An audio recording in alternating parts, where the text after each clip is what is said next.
الحمد لله وكفى وسلام على عباده الذين اصطفى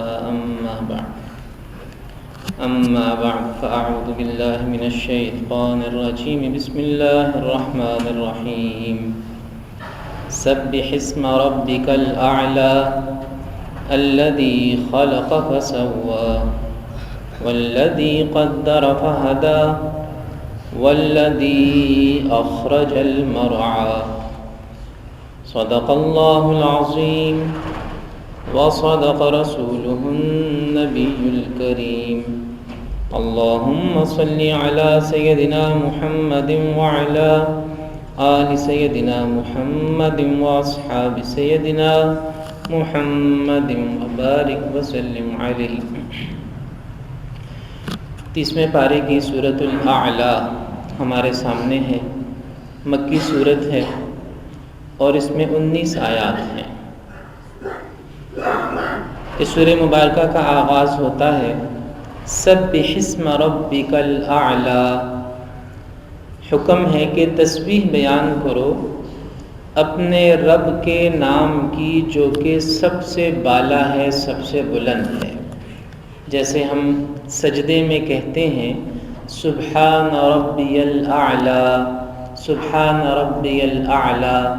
سبحان ربی الاعلیٰ کا معنی ہے پاک ہے میرا رب جو کہ بہت بلند ہے۔ جب یہ آیت مبارکہ نازل ہوئی سبح اسم ربک الاعلیٰ، اپنے رب کے نام کی تسبیح کرو جو کہ بلند ہے، تو حضور صلی اللہ علیہ وسلم نے فرمایا کہ اس آیت پر عمل کرو تم اپنے سجدوں میں، اجعلوها فی سجودکم، سجدے میں عمل کرو۔ تو اسی لیے سجدے کی حالت میں سبحان ربی الاعلیٰ، پاک ہے میرا رب جو کہ بلند ہے، سجدے میں یہ کہا جاتا ہے۔ تسبیح بیان کرو اپنے رب کے نام کی جو کہ بلند ہے۔ اس میں ایک حکم تو یہ ہے کہ تسبیح کرو اپنے رب کے نام کی، اپنے رب کی تسبیح کرو، پاکی بیان کرو۔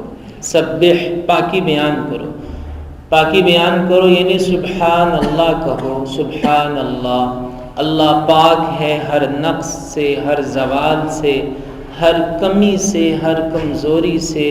سبحان اللہ، اللہ پاک ہے، ہر شریک سے پاک ہے، ہر مد مقابل سے پاک ہے، ہر مثال سے پاک ہے، ہر ہمسر سے پاک ہے۔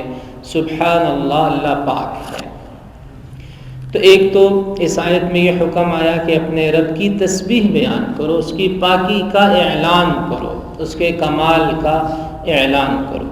اور دوسری بات یہ بیان کی گئی کہ اس کے نام کے ساتھ، اسم ربک، اپنے رب کے نام کے ساتھ اس کی تسبیح بیان کرو۔ اسی وجہ سے مفسرین نے لکھا ہے کہ اللہ تعالیٰ کا اسم ذات چونکہ اللہ ہے، اس لیے انسان کو چاہیے کہ جب اللہ کا ذکر کرے تو اللہ تعالیٰ کے ناموں سے کرے، یا تو اسم ذات سے کرے یعنی اللہ سے، اگر اسم ذات سے نہ کرے تو پھر جو اللہ تعالیٰ کے صفاتی نام ہیں جو قرآن و سنت میں بیان ہوئے ہیں ان کے ذریعے سے اللہ جل جلالہ کا ذکر کرے، اللہ کی تسبیح بیان کرے، جیسا کہ اس آیت مبارکہ میں حکم ہے۔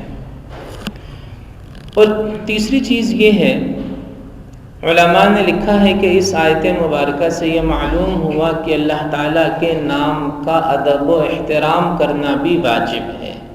ایک تو ہے کہ اللہ تعالیٰ پر ایمان لانا، اس کے حکم کی اتباع کرنا، اس کے ساتھ کسی کو شریک نہ ٹھہرانا، لیکن ساتھ ساتھ اللہ کے مبارک نام کا اس کا احترام، اس کی عزت اور اس کی توقیر بھی لازم ہے۔ لہٰذا جب توقیر لازم ہے تو پھر کبھی بھی بے ادبی کے ساتھ اللہ کا نام نہیں لینا چاہیے، کسی ایسی جگہ اللہ کا نام نہیں لینا چاہیے کہ جہاں اللہ کا نام لینے سے بے ادبی لازم آتی ہو۔ نامناسب جگہ پر نامناسب طریقے سے اللہ کا نام لینا درست نہیں ہے۔ اسی طرح علماء نے لکھا ہے کہ اللہ کو مخلوق جیسا نام دینا یہ بھی جائز نہیں ہے، لوگوں جیسا، مخلوق جیسا کوئی نام اللہ کو دینا یا اللہ کا کوئی نام جو اللہ کی ذات کے ساتھ خاص ہے وہ نام لوگوں کو دینا، یہ بھی درست نہیں ہے۔ ایک شرعی مسئلہ ہے ناموں کے حوالے سے، وہ ہمیں سمجھنا چاہیے۔ وہ یہ ہے کہ اللہ تعالیٰ کے مختلف صفاتی نام ہیں، ان میں سے کچھ نام ایسے ہیں جن کا معنی ہمیں یہ بتاتا ہے کہ وہ نام اللہ کے ساتھ خاص ہیں اور وہ کسی کا نام نہیں رکھے جا سکتے۔ جیسے لفظ اللہ ہے، اللہ یہ اللہ کے ساتھ خاص ہے، کسی انسان کا نام بھی اللہ نہیں رکھ سکتے۔ اسی طرح رحمان کا جو نام ہے اللہ تعالیٰ کا، اس کا معنی ایسا ہے کہ یہ اللہ کا ہی ہے، کسی بندے کا نام رحمان نہیں رکھا جا سکتا۔ اسی طرح اکبر ہے، اللہ اکبر، اکبر کا معنی ہے سب سے بڑا، تو سب سے بڑا تو اللہ ہے، اکبر تو اللہ ہے، تو اکبر نام بندے کا نہیں رکھا جا سکتا، جائز نہیں ہے۔ تو کچھ نام تو اللہ تعالیٰ کے ایسے ہیں جو اللہ کے ساتھ خاص ہیں اور وہ کسی بندے کا نام نہیں رکھا جا سکتا۔ اگر بندے کا نام رکھنا ہے تو اس سے پہلے عبد لگانا ہوگا، عبد اللہ، عبد الرحمن، عبد الاکبر، پھر ٹھیک ہے، لیکن اکبر، رحمان، اللہ یہ بندے کا نام رکھنا درست نہیں ہے۔ البتہ کچھ نام ایسے ہیں جن کے معنی ایسے ہیں کہ بندوں کے نام بھی رکھے جا سکتے ہیں، جیسے سمیع ہے، جیسے علیم ہے، جیسے بصیر ہے۔ اب یہ وہ نام ہیں جن کا معنی ایسا ہے کہ وہ کسی انسان کا نام بھی رکھا جا سکتا ہے۔ تو علماء نے یہاں پر اس بات کی طرف بھی توجہ دلائی ہے کہ اللہ تعالیٰ کے ناموں کا جو تقدس ہے اس میں سے ایک یہ ہے کہ اللہ تعالیٰ کو مخلوق کا نام نہ دیا جائے، اور اللہ تعالیٰ کے ساتھ جو نام خاص ہیں وہ بندوں کے نام نہ رکھے جائیں۔ اسی طرح ایک چیز کا یہ بھی علماء نے اس آیت مبارکہ کے ذیل میں لکھا ہے کہ ایسی جگہوں پر کہ جہاں اگر آپ اللہ تعالیٰ کا نام لیں تو سننے والے کے دل میں اللہ تعالیٰ کے نام کی بے حرمتی آئے یا کمی آئے یا کوئی شک پیدا ہو تو وہاں بھی اللہ تعالیٰ کا نام نہیں لینا چاہیے۔ مثال کے طور پر امام مالک رحمۃ اللہ علیہ کا عمل منقول ہے کہ جب ان سے کوئی سوال کرتا، جیسے ہمارے ہاں ایک بعض لوگوں کی عادت ہے کہ اگر سوال کوئی کرے مانگنے والا تو اسے کہتے ہیں جی اللہ بھلا کرے، اللہ بھلا کرے، یا اللہ دے گا۔ بعض لوگ یہ کہتے ہیں کہ بھی اللہ دے گا۔ اب انکار کرنے کے لیے مانگنے والے نے اگر مانگا تو انکار کرنے کے لیے کیا کہیں گے کہ جی اللہ بھلا کرے گا یا اللہ دے گا۔ حالانکہ اب یہ انکار کی شکل ہے، ظاہر ایک مانگنے والے نے مانگا اور آپ انکار کر رہے ہیں، انکار تو اسے اچھا نہیں لگے گا۔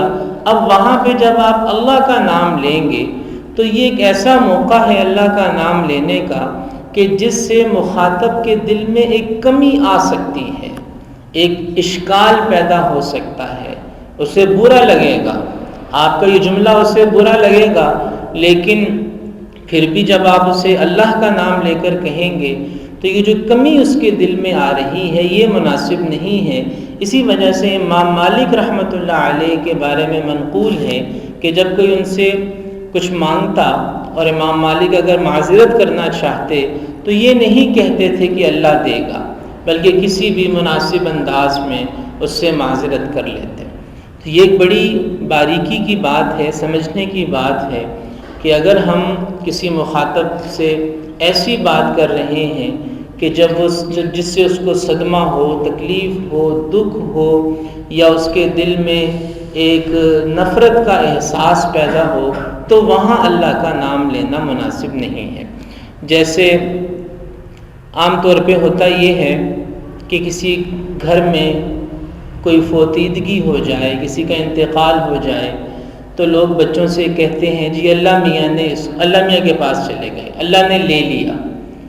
ایک بچی تھی چھوٹی، اس کا بھائی چھوٹا، اس کا انتقال ہو گیا تو سب گھر والوں نے یہ کہنا شروع کر دیا جی اللہ میاں نے لے لیا، اللہ نے لے لیا، اللہ نے۔ سچ تو ہے، سچ تو یہی ہے، لیکن بچوں کی تربیت، جیسے ابھی یہ مفسرین کا بیان آیا کہ اللہ کا نام کہاں لینا ہے اور کہاں نہیں لینا۔ اب جب سب گھر والوں نے یہ کہنا شروع کر دیا جی آپ کے بھائی کو اللہ نے لے لیا، اللہ میاں نے لے لیا۔ اب ایک دن وہ بچی اپنے باپ کے ساتھ مسجد کے آگے سے گزر رہی تھی، بچی نے پوچھا یہ کیا ہے؟ باپ نے بتایا کہ یہ مسجد ہے۔ اس نے پوچھا کہ مسجد کیا ہوتی ہے؟ اس نے کہا یہ اللہ کا گھر ہوتا ہے۔ تو بچی نے کہا اچھا یہ ان کا گھر ہے جنہوں نے ہمارا بھائی لیا ہے، یہ ان کا گھر ہے جنہوں نے ہمارا بھائی لیا۔ تو یہ بڑی اہم بات ہے کہ یعنی دانشمندی اور عقل مندی اور سمجھداری کے ساتھ ہمیں بولنا چاہیے۔ یعنی زبان سے جب لفظ نکالیں تو سوچ سمجھ کے نکالیں کہ ہمارے اس لفظ کا سننے والے پر کیا اثر ہوگا، سننے والے کی ذہنی صلاحیت کتنی ہے۔ بچے سے بچوں کی طرح بات کی جائے، بڑوں سے بڑوں کی طرح بات کی جائے۔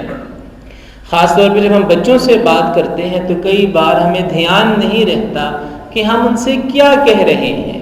بچوں سے بات کرتے ہوئے بچے کی ذہنی سطح کو سامنے رکھنا چاہیے۔ اب ماں باپ تو اپنی طرف سے اچھی بات کر رہے تھے کہ جی اللہ تعالیٰ نے بھائی لے لیا، لیکن اس کے کتنے منفی اثرات اس بچی کے دل پر مرتب ہوئے۔ تو یہ بات اس آیت مبارکہ کے ذیل میں مفسرین نے لکھی ہے کہ سبح اسم ربک الاعلیٰ، کہ اللہ عز و جل کے مبارک اور مقدس ناموں کی تکریم، ان کا احترام، ان کا وقار، اس کا لحاظ رکھنا بھی ضروری ہے۔ اللہ تعالیٰ ہمیں قرآن مجید کو سمجھ کر اس پر عمل کرنے کی توفیق۔